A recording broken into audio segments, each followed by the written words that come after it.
Assalamualaikum warahmatullahi wabarakatuh. Kembali lagi bersama saya Duki ID. Di video ini yaitu yang akan saya bahas tentang data manipulation di bahasa R atau bahasa R dan di software RStudio. Data manipulasi sendiri ini adalah sesuatu yang sangat lumrah, sesuatu yang sangat sering digunakan terutama di dunia perdataan atau data gitu. Contohnya seperti data science yang biasa digunakan kayak seperti data scientist, terus pada data analysis yang dipakai oleh data analis, terus data engineering yang dipakai data engineer, bahkan sampai data entry pun juga bakal dipakai. Jadi definisi sendiri dari data manipulation ini adalah suatu kegiatan yang dilakukan untuk mengolah supaya data ini lebih enak dilihat, lebih terorganisir. Logikanya, data manipulasi ini datanya ya dimanipulasi begitu. Misal kita dapat data penjualan misalnya. Kadang masih berantakan, misal berantakan mungkin kayak seperti kolom harga gitu. Ada harganya yang masih misalnya 1000, yang ada yang 1000-nya dia pakai koma 1,03, atau ada yang masih belum pakai koma misalnya 1100 gitu.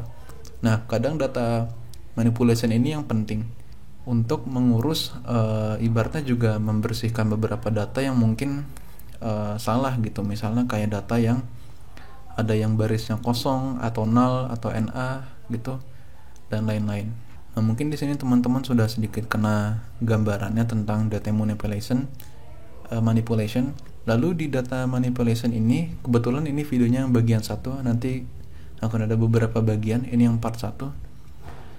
Di bagian ini nanti kita akan melingkupi beberapa bagian, yaitu filtering, yaitu kita memfilter, menyaring sebuah data, termasuk ordering atau menyusun, mengurutkan data. Terus ada renaming, mengganti nama seperti nama kolom, adding juga menambahkan kolom, dan computing summary statistic. Nah, di sini nanti kita akan sedikit menghitung summary sebuah data. Jadi nanti kalau kita punya data, kita hitung keseluruhan data ini seperti apa gitu. Nah, dalam data manipulasi, khususnya di bahasa R, itu ada beberapa paket atau packages yang akan kita butuhkan. Dan paket yang pertama biasanya yang paling sering umum digunakan adalah namanya paket depeler gini, atau paket yang lainnya itu tidyverse. Kenapa dua paket ini yang menjadi bahan utama dalam kegiatan manipulasi data?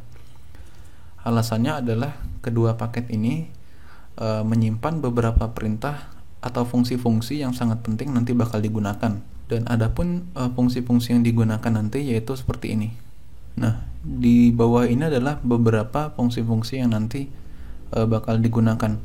Kemungkinan tidak semua fungsi ini akan dibahas di bagian 1, karena nanti juga kita akan lanjut dibahas di bagian yang kedua. Yang pertama yaitu filter. Fungsi filter ini adalah untuk mengambil baris atau kolom sesuai kondisi yang ada. Fungsi distinct di sini untuk menghilangkan data yang duplikat tanpa merusak keseluruhan struktur dan informasi dari data tersebut. Yang kedua ada arrange. Arrange di sini yaitu mengurutkan, menyusun data. Misal ya kita mengurutkan data variabel atau kolomnya ascending atau descending. Kalau ascending itu menurunkan dari yang kecil, kalau descending mulai dari yang nilainya paling besar. Terus ada select. Nah, select ini adalah salah satu fungsi yang paling umum digunakan dalam manipulasi data. Ya sesuai namanya, select itu memilih kolom maupun baris gitu. Terus ada rename. Rename di sini untuk mengganti nama kolom. Terus selanjutnya ada mutate. Nah, mutate ini sebenarnya ada temannya lagi satu, yaitu transmute. Perbedaan mutate dengan transmute adalah mutate itu fungsi kegunaan utamanya adalah menambahkan kolom baru. Transmute juga sama. Perbedaannya adalah untuk mutate dia akan menambahkan kolom baru namun tetap menjaga atau tidak menghapus kolom yang sudah ada. Sedangkan transmute itu kebalikannya dari mutate, yaitu ketika ada kolom yang sama dia akan menghilangkan salah satu. Lalu ada summarize. Summarize ini adalah kegunaannya untuk menghitung berbagai macam kegiatan nanti, seperti misalnya menghitung total atau sum, dan juga seperti menghitung rata-rata atau mean atau average gitu. Nah, untuk seluruh fungsi-fungsi di bawah ini sudah terdapat semua di dalam paket dplyr atau dplyr ini. Dan sebenarnya paket dplyr ini sudah termasuk di dalam tidyverse. Jadi sebenarnya kita tidak perlu menggunakan paket yang ini, hanya cukup yang ini. Karena paket ini sudah termasuk di dalam paket tidyverse. Untuk mengenal tentang tidyverse cukup kita ketikkan di konsol, misal tidyverse gitu, tanda tanya tidyverse, itu berarti kita mencari tahu tentang paket ini gitu, atau package-nya. Nah, muncul di bagian kanan ini tentang deskripsi tidyverse, yaitu manipulasi data gitu. Terus juga ada informasi tentang yang maintainernya atau yang membuat paket ini. Terus ada beberapa link yang bisa untuk teman-teman pelajari, misalnya seperti tidyverse.org atau organization. Ini isinya kayak semacam tutorial gitu tentang spesifik tidyverse.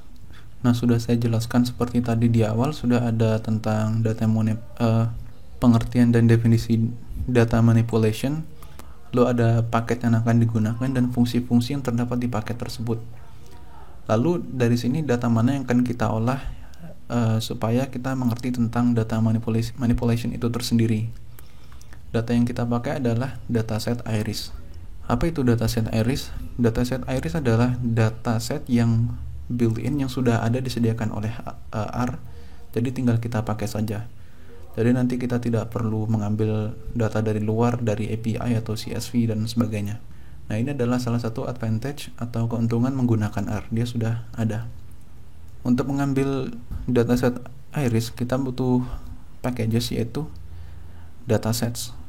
Nah, ini kalau kita jalankan, kita enter, nanti dia akan mengambil semua dataset yang secara default sudah built-in di R. Kalau teman-teman belum menginstal ini, bisa juga jalankan perintah ini, yaitu install packages. Di tanda kutip 2 diisi oleh nama packages atau paket yang mau diinstal, seperti di atas datasets. Nah, karena sudah saya install, tinggal saya lakukan perintah ini, dia akan masuk atau mengload paket tersebut ke environment R-nya ini. Nah, seperti ini tandanya sudah masuk.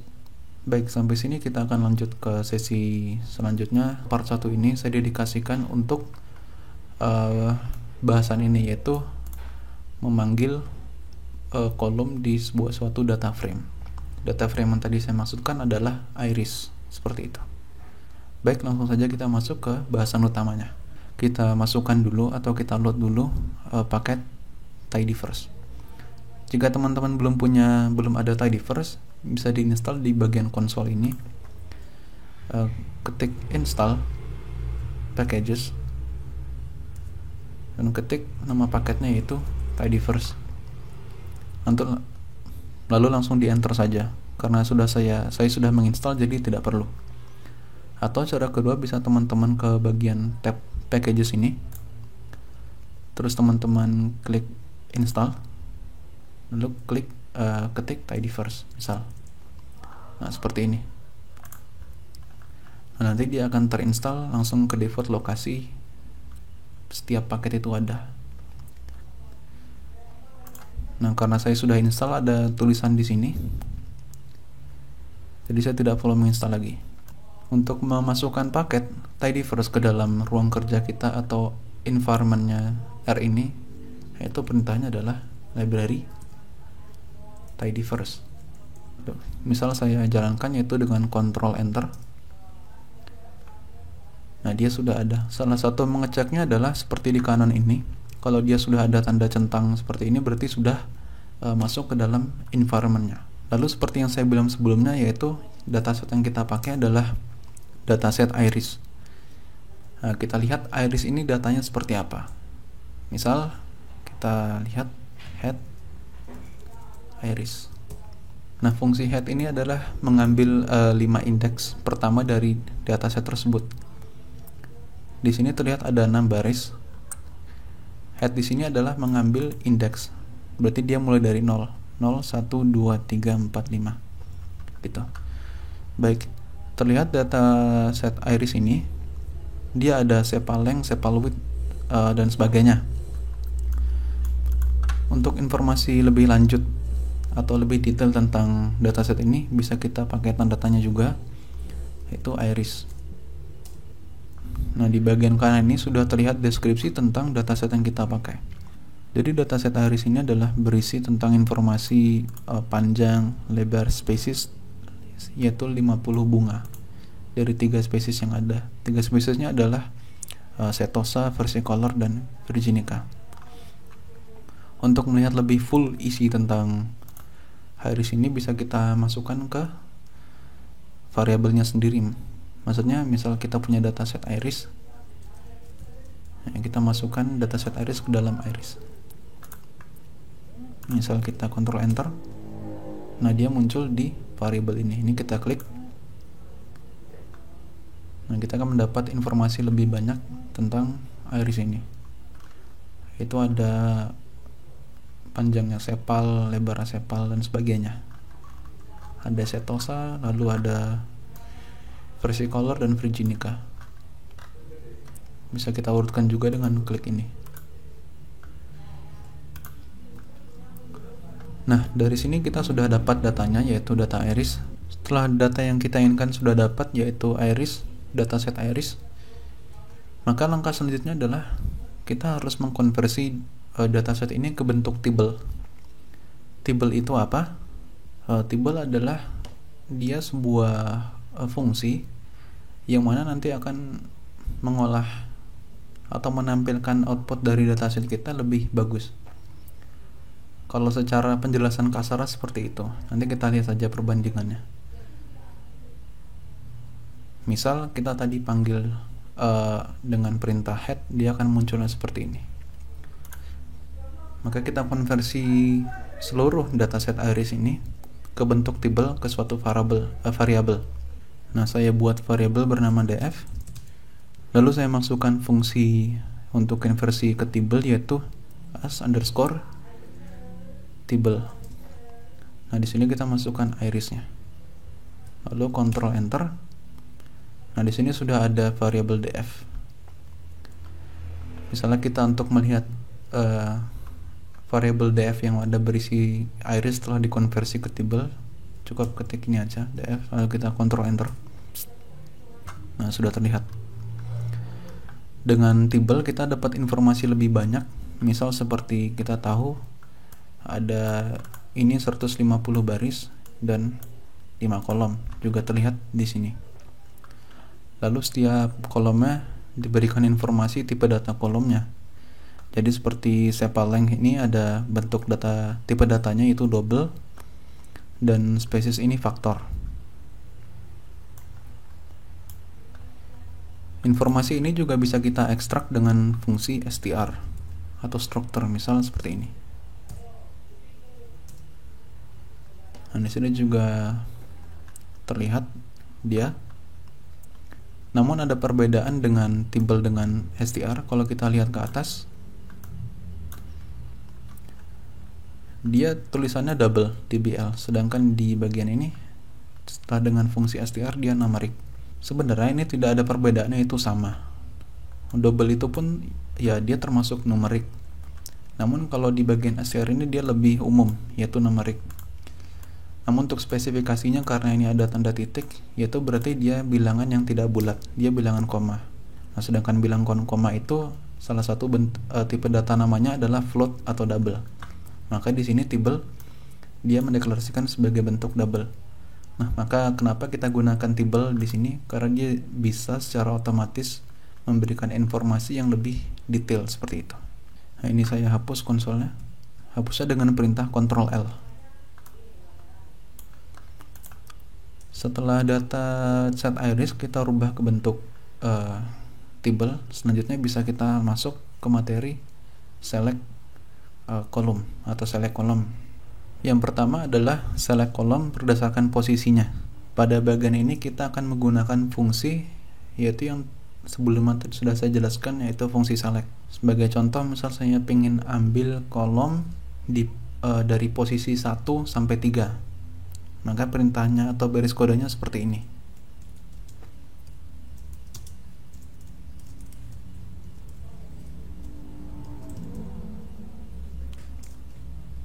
Nah, terlihat hasilnya yaitu seperti ini, mengambil kolom 1 sampai 3. Lalu ada tanda persen, lebih besar persen, ini adalah yang disebut simbol operator atau operator pipe seperti ini.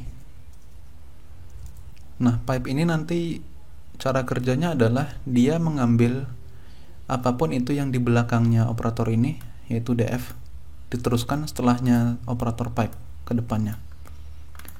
Jadi dengan begini kita tidak perlu mendeklarasikan variabel df setiap kita ingin melakukan sesuatu. Dan nanti keseluruhan pada penjelasan ini akan saya selalu gunakan operator pipe ini, karena memang lebih enak, lebih cepat. Dan memang ini yang direkomendasikan supaya kegiatan manipulasi data lebih cepat. Baik, ini adalah salah satu contoh mengambil kolom berdasarkan posisinya, yaitu 1 sampai 3. Lalu contoh lain, bagaimana jika kita ingin mengambil kolom 1 dan 3 tapi tidak termasuk 2, jadi hanya kolom 1 dan 3. Perintahnya sama seperti di atas, seperti ini. Saya copy, namun tanda 2 ini tanda titik 2 kita ganti dengan koma. Dengan begini dia akan menyelect atau memilih kolom 1 dan 3. Kita jalankan. Lihat di sini yaitu sepal dan petaling. Sebelumnya di kolom atas, kolom ke-1 adalah sepal, kolom 2 adalah petal. Jadi di bawah hanya mengambil kolom 1 dan 3. Lalu yang bagian berikutnya itu men-select kolom berdasarkan namanya. Jadi misal kita mau ambil kolom ini deh, kolom sepaleng dan petaleng. Kita cukup jalankan perintah berikut. Nah, perintah ini kita jalankan, maka kita akan mendapatkan hasil yang sama dari perintah ini. Lalu bagaimana kasusnya ketika kita ingin mengambil seperti ini, yaitu kolom yang ini. Misal kita ingin mengambil kolom seperti ini contohnya, ngambil kolom sepaleng sampai petaleng. Untuk menghemat waktu, kita tidak perlu menulis satu-satu nama kolomnya. Kita bisa gunakan tanda titik 2 seperti di bagian ini. Contohnya ini saya copy, lalu kita hapus koma dan tambahkan petaleng. Kita run. Nah, hasilnya dari perintah ini juga sama. Lalu selanjutnya adalah memanggil kolom berdasarkan kondisinya.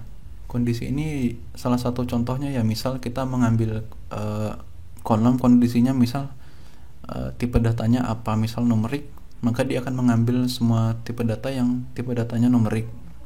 Sebagai contoh akan saya demonstrasikan baris kodenya seperti ini. Nah, seperti ini. Ini berarti select if, di mana dia akan mencari di dalam df yang kolom-kolomnya hanya bertipe data numerik. Kalau kita jalankan,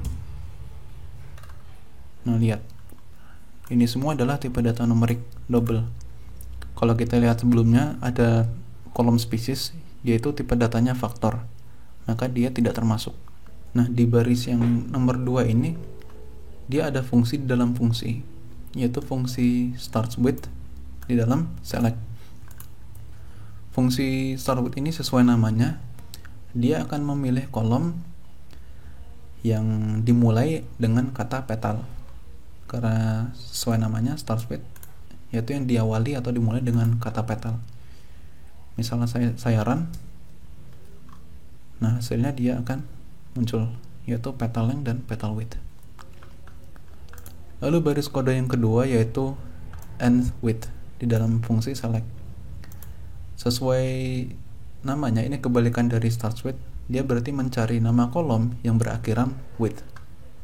Jika di run, maka hasilnya muncul, yaitu sepal with dan petal with. Lalu baris yang ketiga yaitu ada select contains. Nah, contains di sini berarti dia mencari kolom, memanggil kolom, memilih kolom yang ada kata etal atau ada kombinasi huruf ini di dalamnya. Nih saya run seperti ini, yaitu petal dan petal. Lalu baris selanjutnya yaitu ada fungsi matches T. Nah, di sini adalah maksudnya dia akan mencari kolom yang di antara nama kolomnya ada huruf T. Nah, ini dikasih tanda titik di depan dan di akhiran, berarti maksudnya cari kolom yang ada huruf T di tengah-tengah, jadi tidak di akhir atau di awal. Kalau saya run, hasilnya seperti ini. Misalnya contoh sepaleng, nah ini ada huruf T di antara G dan T, dan rata-rata semua kolom ada T-nya, jadi terbaca semua kecuali spesies. Lalu yang terakhir ini ada fungsi one of, yaitu berarti sebenarnya one of ini fungsinya sama seperti yang ini, yang bagian pertama, yaitu memanggil kolom sepaleng dan petaleng. Cuman perbedaannya sesuai namanya ini ada one of, jadi dia memanggil salah satu, tapi pada umumnya ya dia tetap memanggil dua. Ini ada tanda C di sini. Nah, ini berarti dia vektor, karena fungsi secara umum dia hanya mengambil satu value, satu argumen, seperti ends with ini. Nah, ketika dia ingin menambahkan lebih dari satu argumen atau value, dia butuh vektor. Kalau kita run, nah hasilnya juga sama, ya. Lalu ke bagian berikutnya yaitu menghapus kolom. Kadang di urusan manipulasi data ada beberapa kolom yang mungkin memang kurang relevan atau tidak terkait untuk diproses lebih lanjut. Misalnya untuk analisis data atau visualisasi data. Bahasan ini akan saya berikan contoh cara menghapus sebuah kolom dari satu data frame. Di sini sudah saya tulis beberapa perintah, yaitu yang pertama menghapus kolom berdasarkan namanya, yaitu misal menghapus kolom sepaleng dan petaleng. Nah, untuk menghapus seperti ini kita butuhkan tanda minus di depannya. Lalu yang kedua ini adalah menghapus kolom dengan jarak. Perhatikan ada tanda titik 2 di tengah ini, ya berarti dia menghapus kolom sepaleng sampai petaleng. Nah, dibungkus di dalam kurung dan diberikan tanda minus di depannya. Yang ketiga adalah menghapus kolom berdasarkan namanya. Ini petal. Misal kalau saya run yang petal ini, nah terlihat sekarang data frame saya hanya ada 3 kolom, sepaleng, sepal with, dan species, karena semua kolom yang ada nama petalnya dihapus. Nah, seperti itu. Oh iya, tadi lupa saya run yang bagian ini. Misal coba kita bagian run ini, lalu saya run bagian yang kedua, dia hanya tersisa 2 kolom. Lalu ada juga cara menghapus kolom berdasarkan posisinya atau indeksnya, yaitu seperti berikut. Nah, di sini sudah saya tulis 3 baris perintah untuk menghapus kolom berdasarkan indeksnya. Kalau kita lihat dataset iris, nah kita ingin menghapus kolom pertama, jadi tanda minus indeksnya kolom yaitu 1. Ini coba kita run. Nah, dia kolomnya hanya tersisa 4. Yang hilang adalah kolom baris pertama, yaitu sepaleng. Nah, sedangkan sepaleng di sini tidak ada, berarti sudah terhapus. Lalu yang kedua adalah dengan range. Perhatikan lagi ada tanda titik 2. Ini sama seperti yang ini, hanya dia kita ganti namanya dengan nomor posisi kolom. Yang ini juga sama seperti yang baris ini, ya. Dia menghapus kolom ke-1 dan ke-3. Bedanya yang di sini kita pakai nama kolom, di sini kita pakai nomor. Hasilnya pun sama. Untuk mempercepat perbandingan suatu perintah apakah sama, misal seperti saya bilang sebelumnya, apakah perintah ini yaitu menghapus kolom berdasarkan indeks dengan menghapus kolom berdasarkan namanya ini sama. Itu bisa kita pakai perintah identical. Nah, kita masukkan perintah yang ini. Misal kita bandingkan baris kode ini dengan yang ini.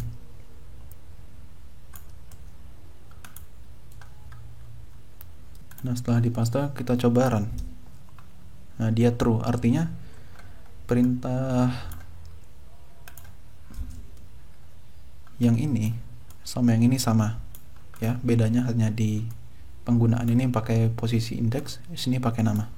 Nah, baik, begitu teman-teman, bagian part 1 tentang manipulasi data cukup mudah kan, dan di bagian ini memang tidak susah, tidak rumit, karena memang kita hanya berfokus tentang yaitu select data gitu. Nah, saya sarankan teman-teman untuk coba berlatih sendiri dengan dataset yang berbeda, atau mungkin teman-teman juga bisa mulai belajar sendiri tentang data manipulasi sebagainya. Baik, sekian saja, sampai jumpa nanti di video selanjutnya yaitu di part 2. Terima kasih sudah menonton. Wassalamualaikum warahmatullahi wabarakatuh.